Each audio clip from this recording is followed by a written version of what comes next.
Alright folks, Lawrence here. Today we are going to be showing you a deck profile, a long overdue deck profile for my Toon deck that won first place at this is my very first locals win, or first place locals win. And it's probably pretty sad saying that I won it with Toons, which is like so non-meta it hurts, and 3 just because I've been playing the game, I've been back in the game I should say, for a little over a year now, and it took me this long to start winning. But, yep, the way I do my deck profiles, if you're familiar with my 6 Samurai deck profiles from my other channel, is I'll set the cards out, and then if there's anything that I'm forgetting to include, I'll put it in little flavor text either at the bottom or up at the top of the screen. In the meantime, we can go ahead and get right into this, starting out with 3 Toon Black Luster Soldier. The Toon Black Luster Soldier, what's one of the major advantages of it as far as it being your main boss monster. One of the problems with a lot of the Toon monsters is if Toon World gets destroyed, so do the Toons. Toon BLS doesn't have that problem. So he can go immediately into... so if Toon World goes, you're not completely board wiped as far as your front row goes. So that's a good thing. Toon BLS can also be special... it's got to be special summoned through essentially what is a ritual cost. You tribute Toon monsters whose total levels equal 8 or more. So you can go higher or you can hit just 8, doesn't really matter. Likely though, you're only going to be able to hit higher because your only other things are Dark Magician and Red Eyes Toon Dragon. Or you can just sacrifice another Toon BLS to summon a Toon BLS. You know, it's easy like that. You run 3 of them, pretty much because of the summoning conditions. So that if you somehow get 2 of them in your opening hand, you can just pitch one to summon the other. Toon BLS also has an activated effect wherein it will banish any card on the field. It does target, so you cannot get over Dark Dragoon with this. And the turn you activate the banish, he cannot attack. So that's something. So those are the Toon Black Luster Soldiers. Setting them off to the side. Next up we run 2 Toon Dark Magicians. Toon Dark Magician is a pretty good card for the deck. It special summons a Toon monster, or it searches out a Toon spell or trap at the cost of discarding one of your Toon cards. So you can either add more board presence, or you can add a searcher, essentially. Because those are pretty much the only things you're going to be especially in this deck, those are the only things you're going to be trying to run it for. And like the Toon BLS, it does not have that destruction by Toon World destruction effect. Next up, we are running 2 Red Eyes Toon Dragon. So Red Eyes Toon Dragon, it special summons a Toon monster from the hand once per turn. So, obviously, except for itself. So, this is one of the cards you really want to have on the board first. So, ideally, what happens is you get Red Eyes Toon Dragon on the board, you special summon Toon Dark Magician, and then you use Toon Dark Magician effect to either special summon the BLS or to get, say, Toon Bookmark, and then you can do some more stuff with that. It's really good. Not much else to say about that. Don't run the deck without it. Now, I will stop right here for a moment and say that these 3 Toon monsters, the Toon BLS, the Toon Dark Magician, and the Red Eyes Toon Dragon, those are pretty much the staple Toon monsters you need, and you can mess with the ratios. For example, we're only running 2 of the Dark Magician and the Toon Dragons, because we don't necessarily want to see them in our opening hand, but we do want to reliably get a hold of them, if that makes any sense. So, we will be running a card later on that I'll show you that will let us immediately get Toon Dragon on the field. So, it's very consistent. You don't have to worry about that. Next up we have Toon Cyber Dragons. We are running these because this is a go second deck, and if they have a monster on the board, this is a free summon. Also, what this does, and you will see with our extra deck, we are able to make Cyber Dragon plays, such going into Nova and then Infinity, and Toon Cyber Dragon does work with those. So it's a free special summon, and you can potentially make a devastating Xyz play. Next up we have our Black Stones of Legend. This is how we're going to get access to our Red Eyes Toon Dragon. Again, it's very simple. You summon it, and then immediately after you summon it, or not, I shouldn't say immediately after, but once it's on the board successfully summoned, you tribute it to the graveyard and summon up your Red Eyes Toon Dragon. That's why we're running 3 of these and only 2 of the Toon Dragon, because we have an easy way to get a hold of the dragon.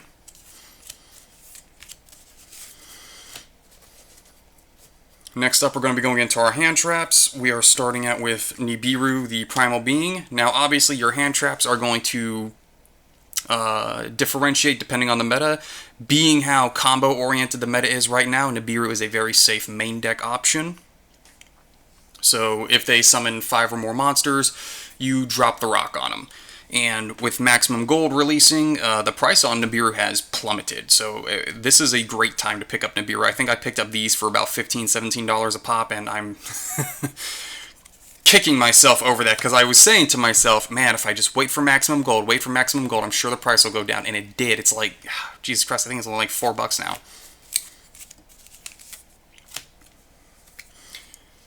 Your next hand traps are going to be the staple Gamma and Driver package. You run 3 Gammas and 1 Driver, because you're only expecting to pull this off once per duel anyway. So the idea is, what PSY-Framegear Gamma does is it negate and destroys a monster when they try to activate their effect. The key thing here is it destroys it. Ghost Ogre only destroys, Effect Veiler only negates effect. This does both, which is why it's so important to the meta right now, because if you leave something on the opponent's side of the field, usually they can just link it off into a Link 1 or something like that. Or, if they have something on the field, they can special summon something, you know what I mean? So, removing their normal summon, especially if it was caught on a normal summon, is huge to decks nowadays. And that's why we are running the PSY-Framegear Gamma. It's just really good, don't leave home without it. I run it in pretty much every deck I play. So those are our monsters, and now we are going into our spells. So we have 3 Toon Kingdoms, self-explanatory. You need Toon Kingdom to activate pretty much any of your cards. Well, to be more specific, I guess you would say you need Toon World to activate any of your major card effects and abilities, but Toon Kingdom becomes Toon World and it has all the protection effects. So, special note about Toon Kingdom, and this is one of the reasons why I really like it in the meta nowadays. Dark Dragoon cannot negate it. Now, if Dark Dragoon is already on the field and you try to activate it, sure, it can deactivate that negation, negate, and destroy it. But if Toon Kingdom is already on the board and they summon Dragoon after, or you play through the negate and you get a Toon Kingdom up anyway, the pitch effect, the banish the top card from your deck to save one of your Toons from destruction or battle, that is not considered an activated effect. It is only... how do I word it? The card is activated as soon as it hits the field. All of its effects are already activated. There is no semicolon, colon, or bullet points to differentiate something else. So, something else happening. So, as far as the card and as far as the rulings are concerned, the Banish for Protection is already active on the field once this hits the board. So that gets around Dark Dragoon for you. It gets around a few other things, but Dark Dragoon is the most important thing nowadays. We are then playing 3 Toon Page Flip. So, Toon Page Flip is essentially Bingo Machine Go for Toons, but instead of adding it to your hand, it special summons it to the board. You pick 3 Toons. You have to have Toon World on the board to resolve this effect, or to activate this effect, by the way. You reveal 3 Toons with different names from your main deck. Your opponent chooses one at random, and it special summons. Ideally, you do this with Toon Dragon, Toon Dark Magician, and Toon BLS, because you either get the Toon BLS on the board anyway, which is really what you want, or you get one of the other 2, which will hopefully lead into the other one.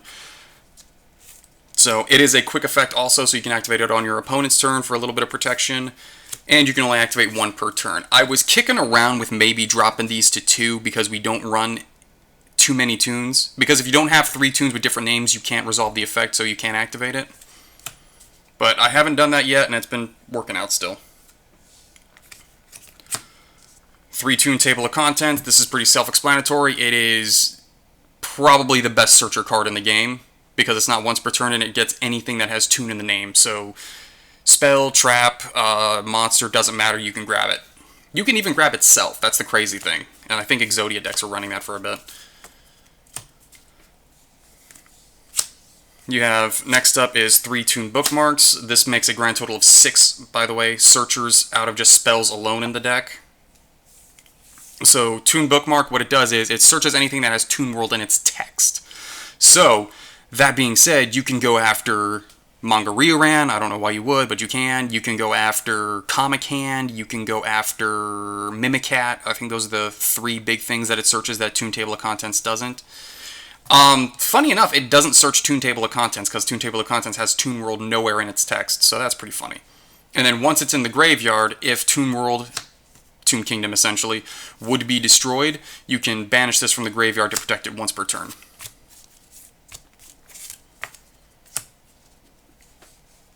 Next up, we are running 3 Comic Hands. I will say this before continuing any further, though. Much like how I said BLS, Dark Magician, and Red Eyes were the 3 Toon monsters you required to have in your deck, the 4 spells we just went over, Toon Kingdom, Toon Table of Contents, Toon Bookmark, and Toon Page Flip, are the 4 spells you're required to have in your main deck. Comic Hand, it's very nice. It is a reliable option because you can search it out so easily. And if you throw Nibiru on the board and you beef up a, say, 6,000, or not, it doesn't even have to be 6,000, just a 5,000 attack monster, you can swing for game that way on your turn 2. But I will say this about Comic Hand, you can build the deck without it. I don't prefer it that way, but you can if you want to. It's just not my preferred. So some other options besides Comic Hand, by the way, what it does is it's basically steals the opponent's monster and turns it into a Toon. So it gets the Toon protection from Kingdom, and it gets to attack directly, essentially. But I strongly prefer Comic Hand, but like I said, there are other options you can run instead, be it either just more Toon monsters or maybe some more hand traps instead.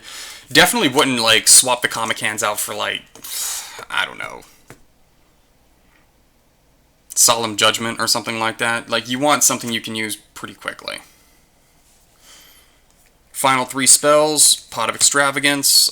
Being that these are Toons, they don't really use their extra deck, you essentially get free draws right here. Now, that's not to say you don't have extra deck monsters that you can use, it's just that you're not really planning on using any of your extra decks. So, Pot of Extravagance, banish 6 cards, draw 2, it's really good. You pack 1 Toon Terror. I used to run 3 of these in place of some of the Comic Hands. I used to run 1 Comic Hand, 3 Toon Terrors, but then I realized the error of my ways. Toon Terror is only once per turn anyway. And what Toon Terror is, it's the archetypical Omni-Negate, so it negates spell traps and monster effects. You have to have Toon World and a Toon monster on the board to resolve the effect, though, so keep that in mind. And you can only activate one of them per turn. Usually, if I play this at all, it's because I'm getting a free search off of, like, Table of Contents, Dark Magician, or Bookmark, and I've already got everything else I need, so it's just like, well, might as well throw it on the board face down to interrupt the play. So there's that. Your final 2 cards to round off the 40 are 2 Infinite Impermanence. This is just pretty much, hey, I needed something to fill the deck space with, and Infinite Impermanence is really good. It's a trap card effect veiler, so you can't call by the grave it, and Triple Tactics Talent won't proc off of it. And on the bonus, if you do manage to set it the turn before you use it, it will negate everything in the column. So that's also really cool. So our main deck is finished. Let me set that aside over here. And now we are going to go into our extra deck. So we are running Knightmare Pheonix and Knightmare Cerberus. Just generic Link 2s. I use Pheonix every now and then. I don't think I ever use Cerberus, but it's just generically there as an option. Like, maybe you need to get rid of some back row and, I don't know, something's gone wrong. You can use Knightmare Pheonix. It won't get any Toon Kingdom protection, obviously, but that's no big deal. I'm going to go ahead and play the next 3 links. Crystron Halqifibrax, Isolde, and Dragunity Knight Romulus. The reason I have these 3 in there is because in our side deck, we are running Ghost Reaper and Winter Cherries, and these are 3 Ghost Reaper targets. So what Ghost Reaper and Winter Cherries does, and I'll go into this again later, you reveal one of your extra deck cards, and if your opponent has any of the same name, they have to banish it. So This'll hit Dragon Links, this'll hit Infernoble Knights, this'll hit pretty much everything. Honestly, you should use Link Cross, by the way. You should be using Link Cross over Halqifibrax because Link Cross is the bigger problem. I just don't have a Link Cross, so we're doing Halqifibrax. Next up, we have Borreload Savage, and it's pretty much the same reasoning for the Lynx. Is it's primarily a Ghost Reaper target, so you get rid of the end play that they want to make. Also, though, PSY-Frame Gamma and PSY-Frame Driver, they can synchro into it. Now, it's not going to be as strong because you are likely not going to have the Link monster in the graveyard to give it negates, but it is an option, and I didn't want to throw it in there with the Lynx just because of that. Next up, we have PSY-Frame Lord Omega, because if you're doing Gamma and Driver, it's not going to happen very often, but it is possible that you get this on the board. So what situation that might happen in, pretty much, is, let's say you try to do Toon Table of Contents or something, and they Ash Blossom it, well then you can do Gamma, get them both on the board on your turn, and then you can synchro them away. And then from there, he just starts disrupting the opponent's plays by banishing itself and a card from their hand. Next up, like I said, because we have the Toon Cyber Dragons, we can do Cyber Dragon Nova into Infinity. It's the Cyber Dragon Infinity. I mean, if it is pretty commonplace nowadays, so, well, I don't want to say nowadays. Cyber Dragons have always been a good rogue option because they can reliably get their plays off. It's just their plays usually only end on like 1 or 2 negates, where the meta decks nowadays end on like 4 or 5 negates, so it's just not as strong, but it is still strong, you know what I mean? And we do get access to being able to play the Cyber Dragon Infinity with the Toon Cyber Dragon. Me personally, never been able to make it happen. It just hasn't come up, and it's not for lack of trying. Like I would, the more I play with this particular Toon deck, the more it turns into I would have to go out of my way to get Cyber Dragon Infinity on the board, where it's much more reliable, just play other stuff. You then have the Red Eyes Flare Metal Dragon package. You could honestly run the extra deck without it. It is pretty much just filling up space for banish cost. It does have one nifty thing, though. So you can use this with your Toon Dark Magician and Red Eyes Toon Dragon, and once it's on the board, anything your opponent activates, they immediately take 500 burn damage afterwards. So it is actually a pretty decent going first option, especially against a major combo deck, because you'll notice they lose like 4,000 or 5,000 life points by the end of their play.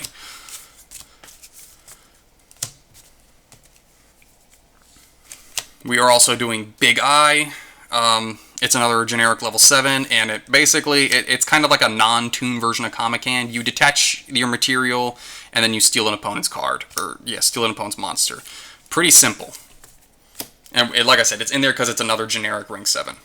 Your final extra deck monster is going to be Chimeratech or Chimeratech Megafleet Dragon.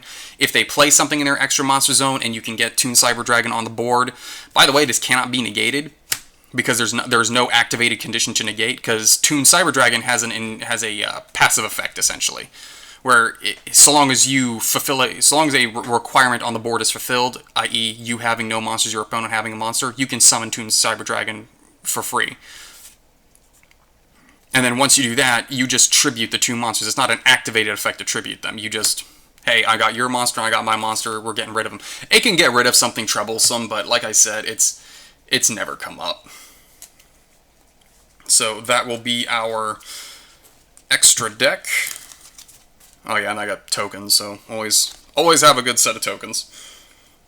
Going into my side deck options that I play with this deck, we are doing Ghost Reaper and Winter Cherries. I actually do like this card really, really a lot. And apparently it used to be a big deal and then kind of faded away. But basically what it does is, if your opponent controls more monsters than you do, so ideally on the first turn of the game, they summon a monster and you pop this after you know what they're going to do. That's why this is in the side deck instead of the main deck. You activate its effect, discard it to the graveyard, and reveal one of your extra deck monsters, and if they have any of the same name, they have to banish them. And of course, you can only do it once per turn. This is great for, like I said, getting a Borreload Savage. If I had a Darker Dragoon, I'd have that in the extra deck for that target. Link Cross, Isolde. It all kind of depends on what deck you're going up against. Herald of the Arclight, you know, but ideally you want your extra deck way more varied to work with this card. But I was kind of doing a blend of, okay, there's a few things I can hit with this, and then there's a few things that I can summon. So that is our first extra deck option, and I think it works rather well, actually. It's come in clutch a few times. So next up we have 3 Droll and Lockbirds. It's Droll and Lockbird. It wrecks combo decks that require adding to the hand. It's just all around good. So basically what it does is after you add a card to your hand, besides the draw phase, you send this to the graveyard, and for the rest of the turn, they cannot be added from the main deck to the hand.